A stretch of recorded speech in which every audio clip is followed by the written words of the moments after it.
জিভে দেখা যাচ্ছে যে কোন একটা রিং পড়ছে, একটু যদি ক্যামেরাতে দেখাতেন জিভটা একটু। ক্যামেরাতে তো শো করতে পারবো না, যেহেতু আমি একটা প্রোগ্রামে এসেছি। আর সেটা আমি অন্য টাইম দেখাবো, আজকে দেখাতে পারবো না। সরি, আজকে দেখাতে পারছি না, বাট আমি এটা বলতে পারবো। হ্যাঁ, এটা হচ্ছে আমার টাং পিয়ার্সিং করা। এটা আমি অনেক বছর আগে করেছি। অ্যাকচুয়ালি বলতে পারেন এটা আমার মানে থাকে না কিছু মানে অল্প বয়সে যেটা পাগলামি বলে। তো আমি হয়তো এই ছোট একটা পাগলামি করে ফেলছি। সমস্যা হয় না, যেহেতু এটা অনেক বছর হয়ে গেছে।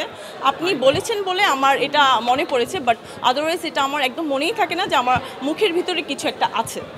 ওইটা আসলে উপকারিত কোনো কিছু আছে কি? উপকারিত কিছু না, অপকারিতই হবে, কারণ উপকারিত তো একটা মুখের ভিতর মেটাল থাকা হচ্ছে খুব ভালো কিছু নয়। আমি সেটাই বললাম যে এটা আমি 10 বছর 12 বছর হয়েছে, তো তখন আমি আরও ছোট ছিলাম। তো ছোট বয়সে যে পাগলামি হয় মানুষের, সেটা হয়তো করে ফেলেছি।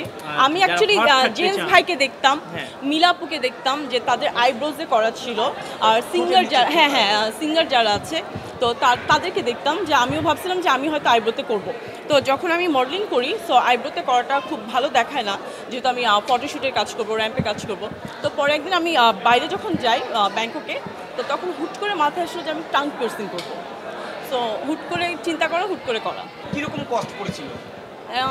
এটা অ্যাকচুয়ালি আমার খেয়াল নেই, অনেক বছর আগের কথা। তো তখন তো হয়তো কস্ট খুব একটা ছিল না, কমই হবে। এই জন্য জিভের কোনো ইফেক্ট হয় যে ফুলে যায়, ব্যথা করে? না, ওরকম কোনো প্রবলেম নেই, যেহেতু আমার কোনো অ্যালার্জির সমস্যা নেই স্কিনে। সো আমার কোনো প্রবলেম হয় না। কথা বলতে একটু সমস্যা হয়? কথা বলতে সামটাইমস হয়। আপনি যখন হয়তো বড় কোনো ওয়ার্ড বলতে যাবেন, তখন হয়তো একটু জড়তার প্রবলেম হয়, আদারওয়াইজ এইভাবে কোনো সমস্যা হয় না। আপনি যদি বাহিরে কোথাও কোনো কিছু দেন, সেটা স্টাইলিং মনে হতো, কিন্তু এটা কেন দিতে হবে? ডেফিনেটলি ওটা স্টাইলিং মনে হতো। এটা ভিতরে দেখে সবাই দেখতে পায় না, কিছু মানুষের চোখেই পড়ে। সো এটা হচ্ছে স্পেশাল যারা, তাদেরই চোখে পড়ে, আদারওয়াইজ তো সবার চোখে পড়ে না। মানে এটা কি শুধু স্পেশাল মানুষের জন্যই দিয়েছে? কারণ না, স্পেশাল ডেফিনেটলি যে আমার স্পেশাল মানুষ হবে, তার জন্য তো অবশ্যই এটা স্পেশালি হবে। আর যারা দেখার সবাই তো আর চোখে পড়ে না, এই ছোটো একটা জিনিস মুখের ভিতর থাকে, হয়তো কথা বললে বা হয়তো মুখটুক হয়তো আকার অঙ্গি যদি একটু ডিফারেন্ট থাকে, দেন তখন হয়তো মানুষ দেখতে পায় যে মুখের ভিতর কিছু একটা আছে। আমি হচ্ছে অ্যানিম্যাল লাভার অনেক, ঠিক আছে, পশু প্রাণী অনেক ভালোবাসি, মানুষের থেকেও বেশি ভালোবাসি। সো ওদের নিয়ে কাজ করতে খুব পছন্দ করি। ওদের রান্না করে প্রত্যেকদিন খাবার দিতে হয়, ওরা আমার জন্য ওয়েট করে, ওদের ট্রিটমেন্ট করাইতে হয়, ওদের টেক কেয়ার করতে হয়। সো এইভাবেই সময় কাটে। সেটাকে আপনি নিজেই করেন? আমি নিজে করি, নিজের হাতে রান্না করি প্রত্যেক দিন। ওরা আমার জন্য ওয়েটও করে। ঠান্ডার ব্যবসা করবে, কেউ উল্টো দুধের ব্যবসা করবে, আপনি কিসের ব্যবসা করবেন?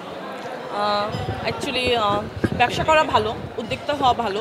কারণ হচ্ছে যে মডেলিং তো সারা জীবন পাশে থাকবে না, এইজ হবে, বিয়ে হবে, বা অনেক সময় প্রফেশন ছাড়তেও হয় অনেক কিছুর জন্য। তো বিজনেস করাটা ভালো, এটা ভালো একটা উদ্যোগ। আর সবারই হয়তো হয়তো অনেকে ফাইজলামিতে বলে যে আমি এটা করব সেটা করব, বাট অনেকে দেখবেন এই ফাইজলামের মধ্যে অনেক ভালো কাজ করে ফেলে, যে ছোট থেকে হয়তো কোনো একটা উদ্যোগ নিয়েছে যে আমি বিজনেস করব, বা এই জিনিসটা দিয়ে স্টার্ট করলো। সান্ডার অয়েলও যদি বিক্রি করে, সেটাও যদি ভালো চলে, তাহলে সমস্যা কী? বিজনেস তো দাঁড়িয়ে গেল। সান্ডার ব্যবসা করবো না, বাট সান্ডার যে জিনিসটা দিয়ে অয়েল হয়, তাদেরকে বাঁচানোর চেষ্টা করবো, প্লিজ।